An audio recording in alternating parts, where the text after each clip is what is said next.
Hello, Gemini. This is Soul from Intuitive Tarot. Here to look at your week ahead starting October 25th, 2025. Gemini, hope you guys are doing well. Welcoming new subscribers to my channel. Definitely appreciate you. The decks that I am using, will be listed in the description box. Not reading any reversals intentionally. Just going to shuffle and cleanse the energies here from Dawn Taurus's messages for the week.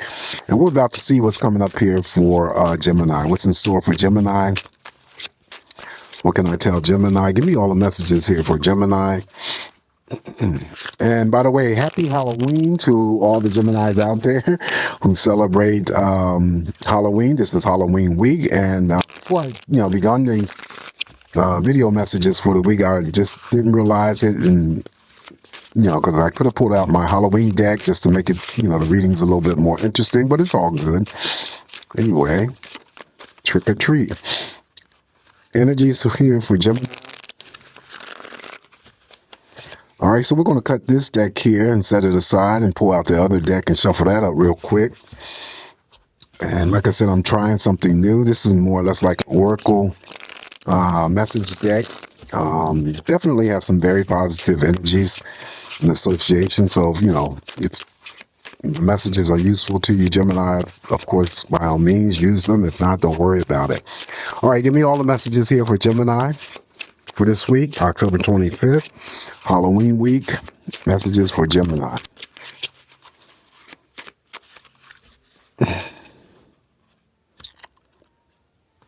All right, so we're going to start with the first card for you from the first deck, Gemini. We're going to open up with the Three of Wands. Three of Wands is actually pretty good because it's the green light card that I always say. It's positive energy moving forward. Either you're moving towards that energy or it's about to move towards you. And I've also mentioned in previous videos too, just so that people who regularly come to see, my channel to see the videos, that you know the difference of how I describe the Three of Wands, the Six of Wands, the Six of Swords, completely different from the Major Arcana, which is also a movement card. But being that it's the Major Arcana, like the Chariot, the Three of Wands, Six of Swords is that type of energy where either you're moving towards something positive or something positive that's moving towards you, as opposed to the Chariot where something definitely is moving positively towards you. Okay, so Three of Wands could be any Gemini that I'm reading for this week that's into possibly traveling. If you are going to travel, Gemini, you're going to be safe to and from. I also say that the green light, Three of Wands, is usually things that move forward. If, say, there was some experience of the Two of Wands in energy, which is usually slow moving and stagnant. It's what you're waiting for when it comes to the Two of Wands. So you may have been already waiting for something, but now this week you're no longer waiting for it. There's some sort of process of something moving forward. That could be a relationship. It could be a project.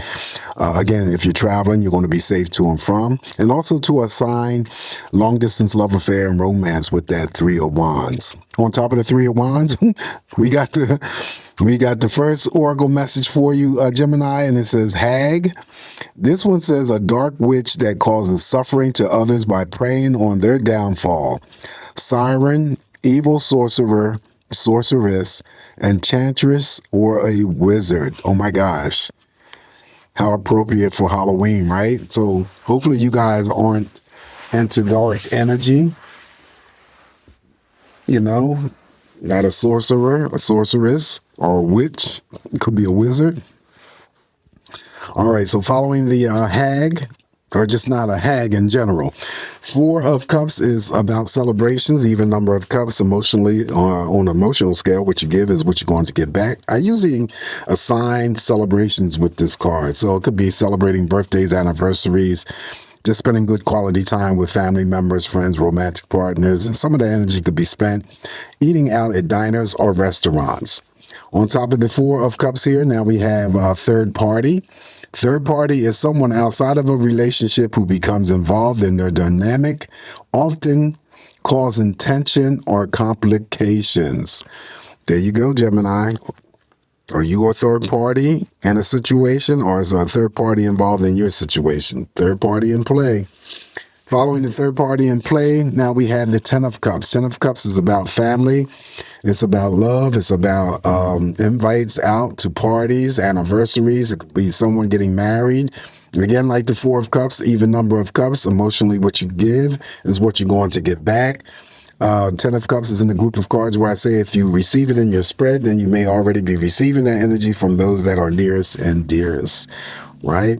On top of the Ten of Cups here for you, Gemini, now we have Virgo. So in this deck here, it lists all the astrological signs, but the attributes, good and bad traits, are listed.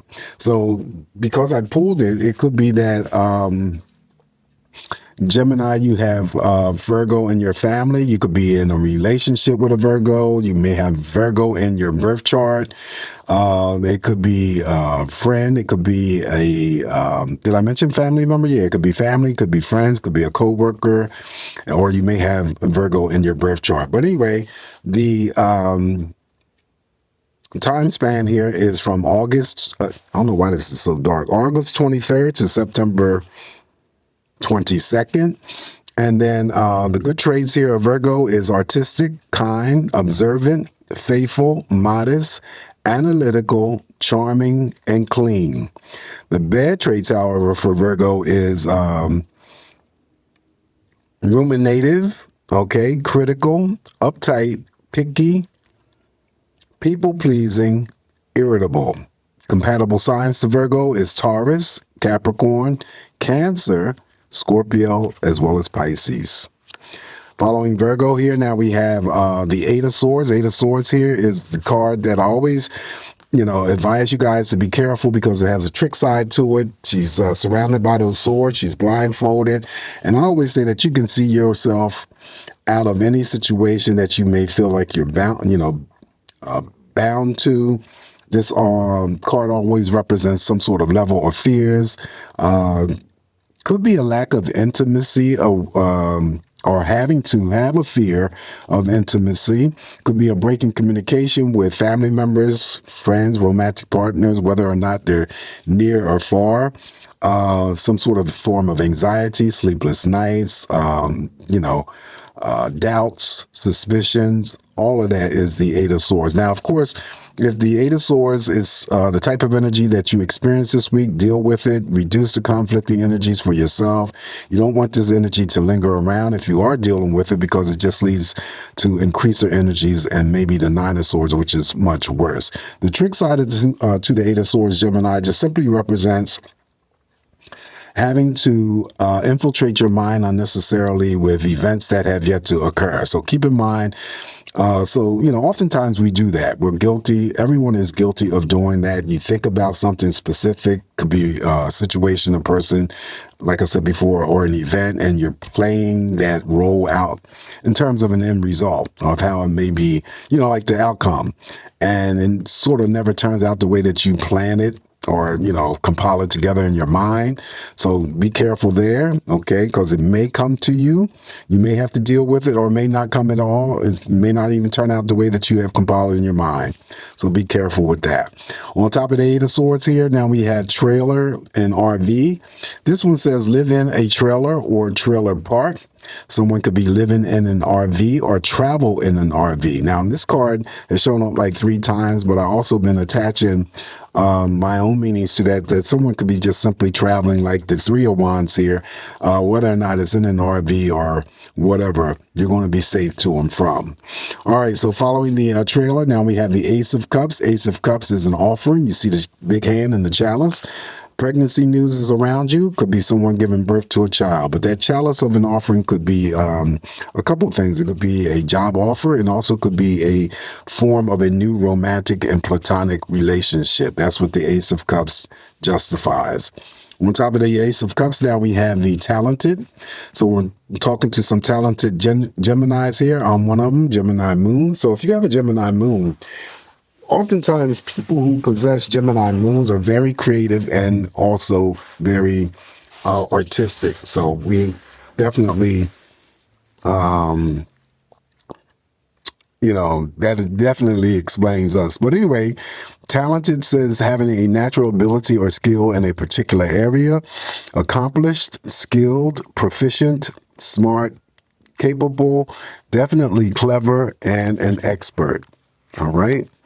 Following the talented card, now we have the major arcana, the Emperor. So this is a week of you being in control, Gemini, of your own energies. Not that you aren't ever in control, or that you are oftentimes in a uncontrolling or manipulative state. Emperor just means that you're just going to focus your energy onto yourself, maintaining the aspects of your own control. This is boss mode, leadership, authority. So it could be that you're dealing with some sort of court situations, could be working for the courts. The character here sitting in the chair, I always say, it could be attached to you, Gemini, in terms of a father figure. They're now over in spirit. They may have had some sort of experience in the court system or served some sort of time in the military. You may be asked to lead over others this week, or this could be a form of a promotion. All right, so following the Emperor here, now we have Capricorn. Again, Capricorn, the attributes listed, good and bad. Time energy here for Capricorn is December 22nd to January 19th. And the good traits of the Capricorns is very hardworking, nature, very practical. They're reliable leaders. They are oftentimes seen as being wise and oftentimes methodical. The bad traits of Capricorns is they can become very ruthless. They could be cold, hold grudges, status seeking, anxious, and oftentimes pessimistic. Compatible signs here for Capricorn would be Taurus, Virgo, Cancer, Scorpio, Pisces. All right, that's the Capricorn energy. Up next, now we have the Page of Swords. Page of Swords is first conversations, new conversations, actually, possibly with new people that come across your energy, or it could be new conversations with those who are in your existing presence. First actions and first moves, but also a sign with the Page of Swords. It's just information, like information that just comes to you, or you're just privy to obtain information. That could be, watching television for news, could be, however you access news, your information could be through the internet, social media, could be, reading a newspaper. Also, for some Geminis here, I read that the Page of Swords could represent someone who is taking up some sort of new interest in you, and they may be checking you out through social media. This could be a friend, co-worker, could be a neighbor, and they don't necessarily have to be an air sign like yourself, Aquarius, Gemini, or Libra. Now, we haven't received any cards that would express them coming forward, like the Seven of Cups or the Moon. So right now, they're just, lurking in the background, and maybe this is someone who is just taking up some sort of peak interest in you right now and trying to see what you're all about. All right, so following the the Page of Swords, on top of the Page of Swords would be Generation Z. Generation Z is from the timeline. Those people, Geminis that I may be reading for, that were born between 1997 to 2012. It just says here, generation, age group, time period, culture, societal norms, beliefs, family dynamics, styles, as well as music activities. Up next here for you, the last card in the spread, we have the major arcana, the Justice card. Justice being served, energies of balance. So you could be experiencing some sort of balanced energy all week, having to deal, again, like the Emperor, that it mirrors anything related to courts. Things being in your favor, any types of litigations will be in your favor. I always talk about someone could be getting married. You could be exercising your freedoms, feeling liberated, feeling at peace, feeling justified. That is all the Justice card, okay? And then also somebody could be getting married in front of the Justice of the Peace. On top of the Justice of the Peace here, and your last card on the spread is Extra. Extra just says acting over the top, being dramatic, doing too much, excessive manner. Again, overreacting to news. It could be unnecessary and doing the most, okay? So that's the Extra card. All right, so this is what I have for you. for us this week, Gemini. I'm sorry. Just me interpreting these messages here for you. Take what's going to work, leave the rest alone. Please don't forget to like, share, and subscribe to the channel. You guys have a safe, great week ahead. Once again, happy Halloween for those who celebrate Halloween. Always come back here to get more of these messages from me, Gemini, and I'll talk to you real soon. Ciao.